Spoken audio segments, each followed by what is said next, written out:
பரணி தீபமாய் தரணியில் ஒளிரும் பரமேஸ்வரனே போற்றி. சிவ ஓம் நம சிவாய. ஹரஹர என்றால் வரமழை பொழியும் ஆதிலிங்கனே போற்றி. ஹர ஓம் நம சிவாய.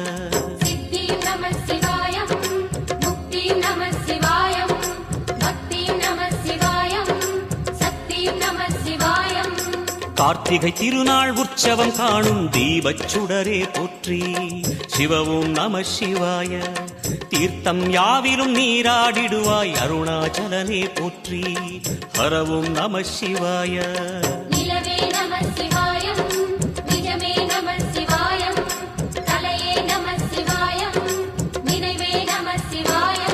நம சிவாய நம சிவாய ஓம் நம சிவாய. நம சிவாய நம சிவாய ஓம் நம சிவாய.